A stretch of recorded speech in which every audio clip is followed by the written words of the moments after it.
My 3 brothers destroyed me, just to make my father's bastard daughter, Celeste, the next queen. My eldest brother set his beast on me. It tore half my face off. I was scarred for life. My second brother let rogues into our estate. They cut the tendons in my wrists. I'd never paint a rune again. All my talent gone. My third brother slipped a drug into my drink. Let his rogue friend mark me. My honor was ruined. Celeste took my place. She became the future queen. Elara, listen. We'll make this right. We've got you, always. Once their wish was granted, my brothers finally remembered me. I gripped the marriage contract from the crippled king's hand. Don't. I don't need your apologies. I cut ties with my brothers in 3 days, then climbed into the wedding car without looking back.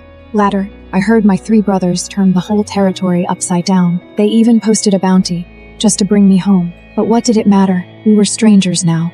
In the clan's beast grounds, my eldest brother Magnus was personally training a tiger cub. He was the finest beast master in the Northern Territory. The royal clan came to him. Whoa, Pip. Pip, you have to be a good girl. So one day, you can protect Celeste better. Tears slid down behind my mask. They seeped into the wound on my face that hadn't healed yet. The pain cut deep. Brother, I wanted a spirit cub of my own. But Magnus would always snap at me, he said. Spirit beasts were sacred. Only royals were worthy of them. Back then, I thought he was just following the rules, that he was protecting me from getting in trouble. Now, I knew better. For someone he truly loved, he'd break any rule. 15 years ago, my mother died. She was the Aldwin matriarch. My 3 brothers weren't born to her. She took them in as orphans and raised them as her sons. On her deathbed, she made them swear one thing. Protect Elara. Always. Promise me, boys.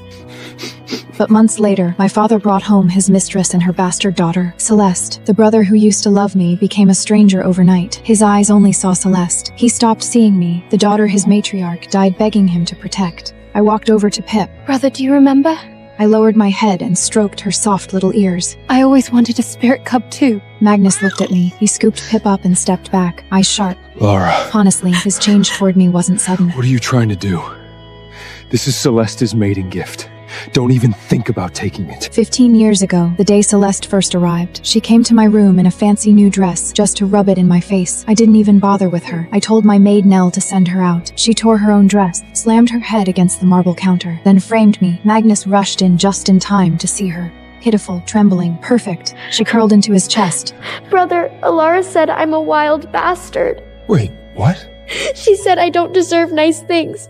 She had the monster. Magnus had always been stubborn. Why did you do that? He only believed what his own eyes saw. He didn't listen to a single word from me. He slapped me hard across the face. In his mind, I was the jealous shrew who wanted everything for herself. After that, we became strangers. 15 years, nothing changed. All these years I tried to prove my innocence. All I got back was disgust and cold stares. Enough! In his mind, every word out of my mouth was a lie. Now that I was about to leave, I let it go. You can't make someone love you back. I had one goal today, sever the bond. Magnus scanned the kinship severance. He scoffed. A pure-blooded daughter of this clan, and you're this petty. Not half as graceful as Celesta. Having a sister like you is the greatest shame of my life.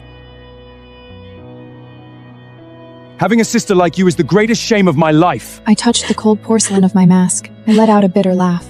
Having a brother like you is my shame too. Growing up, I'd always clung to him. I followed his every word. Even when his beast clawed my face, I didn't accuse him. This was the first time in my life I'd ever spoken back. Magnus was pissed. He grabbed me by the throat. His eyes flashed red. Elara, you brought this on yourself. When you set that cub on Celeste, you should have known this day would come. Suddenly, I remembered the summer. I was 7. Celeste dragged me into the beast grounds in secret. I just wanted to play! I knew it was dangerous. I begged her to leave, but she insisted on touching the newborn cub. The cub got spooked. It knocked her down. Its claws scratched her face. When Magnus arrived, she pointed at me. Elara ordered the cub to attack me! Magnus didn't ask, didn't listen. He locked me in the beast cage, starved me for 3 days and 3 nights. The memory sat in my chest. I couldn't breathe. To leave this place faster, I forced the words out through the pain. Magnus, if you hate me so much, just sign the kinship severment. That way, Celeste can be officially recognized as the rightful daughter. Good, someone as twisted as you doesn't deserve to be my sister. He scrawled his name. Don't you dare regret this. Look at yourself. Who else would want you? Severed or not, you'll still end up crawling back to this estate. Eating our food, wearing our clothes. He threw the contract at my feet, cold black. I picked up the contract from the floor, folded it carefully, tucked it into my coat. Don't worry, Lord Magnus. Elara has no intention of coming back. His eyelashes trembled. You're calling me Lord now. The bond is severed. I stepped back. Of course I should. Magnus shook with rage. He clenched his teeth. Fine. Be as proud as you want. Don't come crawling to me later. I wouldn't. In 3 days, I'd leave the Aldwyn estate. I'd never come back, whether I regretted it or struggled to survive. It was no one's business but mine. The next day, I walked straight into my second brother Soren's study. After father died, Soren took over as the most accomplished son. He inherited father's seat. He became the clan's CFO. He was steadier than Magnus, colder. When I barged in, he didn't even glance up. He kept writing. How are your hands? I looked at my hands. The wounds had closed, but I'd never hold a brush again. Better. Thanks for leaving me with at least something, brother. Now that's more like what you should be. A proper lady. Elara, don't blame me. Celesta suffered so much as a child. She could never paint runes the way you used to. I touched the frost flower rune hanging on his wall, the one I'd given him. My chest ached. If we hadn't helped her this time, she'd have lost the Prince Lucan. She'd have ended up with no one. And me, Soren? My engagement is destroyed too. What about me? Should I die alone? But he thought I was demanding answers. His guilty look vanished. Annoyance took its place. Elara, I'm trying to spare you. You and the Prince Lucan, you know how that engagement really happened. Celestia saved him that night. You stole the sunstone pendant he left her. You tricked him into the wrong betrothal. This is what you owe her. The Beast Mother's feast, when I was 10. I'd pulled a boy my age out of the river, half drowned, barely breathing. Before he passed out, he pressed a sunstone pendant into my hand. I tossed the pendant on my dresser without a thought. Celeste's mother came by a few days later. She saw the pendant. She had her people dig up the whole story. A few days later, she brought Celeste to my door, accusing me of theft. She stole Celeste's pendant! The mother and daughter got their story in first. They described the pendant, the night, every detail. My 3 brothers and father believed them. But when Prince Lucan came to formalize the betrothal, he didn't recognize the pendant. He closed his eyes, reached out, touched my hand, then said, That's right. Lady Elara saved me. I'd know her hand anywhere. The prince's verdict didn't clear my name. If anything, it made my family hate me more. They were convinced I'd seduced him. That was when Soren gave up on me. He stood with Celeste for good. Help Celeste take back what's hers. He clung to father's dying words. Elara, if you have a shred of decency, you'll wish her well and shut up about it. His voice yanked me back. I had no fight left. I nodded calmly. As you wish, my lord.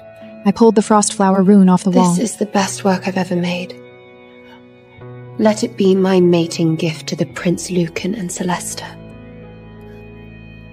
You never liked it anyway, brother. A flicker crossed his eyes, maybe regret, but pride wouldn't let him show it. He looked down, cool as ever. Suit yourself.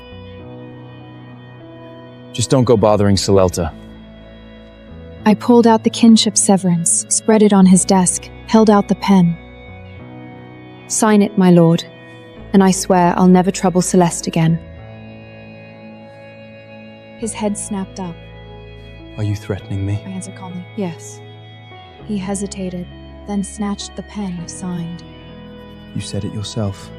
Don't you dare go back on your word. I folded the contract, took one last look at the document on his desk. His territory expansion plan.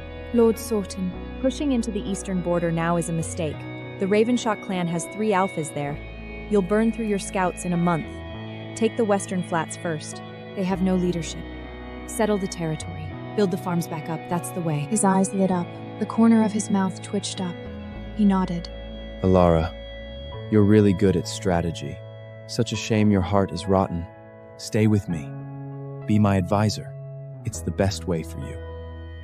Then, the kinship severment, I'll just take it as a joke. Thank you, my lord, but my tongue would only annoy you. I won't speak out of turn anymore. Consider this my repayment for all the years you sheltered me. He sighed. Fine. I can wait. Once you've cooled down, we'll talk again. My brother, we won't have time to wait. In 2 days, we'll part ways, forever. On the 3rd day, I cornered my 3rd brother Zane at the Gilded Fang. Of all 3 sons, Zane was the family disappointment. He spent every night at the nightclub. He ran with the worst crowd in town, lazy, cruel, with too much money and too much time. The rogue who marked me was his closest friend, Dax Renner, son of the Renner pack. When Dax saw me, his eyes lit up with that filthy gleam. He smirked.